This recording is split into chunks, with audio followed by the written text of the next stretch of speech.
Tout à l'heure, vous abordiez le problème de l'Europe qui rejoint une question que je voulais vous poser. Est-ce que quelque part la franc-maçonnerie n'est pas un peu victime de mondialisation? On a des groupes comme Bilderberg, comme la Trilatérale qui se développent, qui sont très puissants, qui convoquent des chefs d'État, des futurs chefs d'État.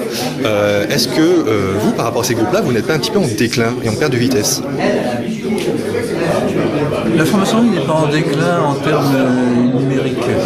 Bien au contraire, il n'y a jamais eu autant de demandes d'admission dans les loges maçonniques.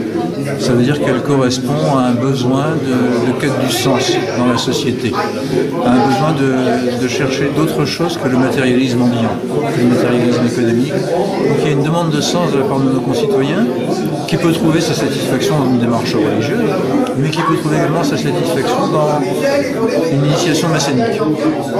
Par contre, ce que je disais tout à l'heure en réponse à une question, c'est que les francs-maçonneries ont souvent été des francs-maçonneries, disons, nationales. Le langage, les traditions. Or, la mondialisation impose et imposera de plus en plus qu'il y a des réflexions transnationales. Vous savez, l'Europe est en train de se faire, elle se fait difficilement. La franc-maçonnerie européenne va devoir se faire également, mais elle se fera aussi lentement et progressivement.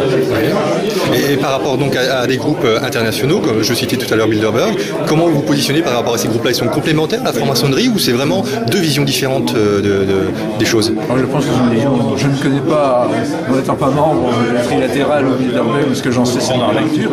Ce sont des groupes de pression, des groupes d'affaires qui ont une vision strictement économiste et financière de l'évolution de la société. On ne peut pas ramener l'évolution du monde et l'évolution de la société uniquement à une dimension financière et économique. Il y a d'autres pôles d'intérêt, le pôle d'intérêt de l'art, de l'évolution sociale, le pôle d'intérêt de la justice sociale, le pôle d'intérêt de la culture, qui sont complètement en dehors des préoccupations financières et économiques de ces groupes-là. Ça n'est pas du tout en dehors des préoccupations de la franc-maçonnerie, bien au contraire.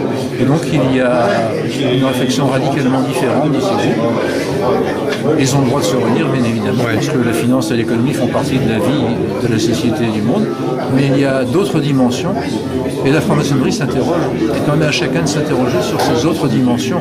Il y a dans la démarche maçonnique une dimension de spiritualité qui est fondamentale, et qui est en dehors de la dimension matérialiste du monde économique.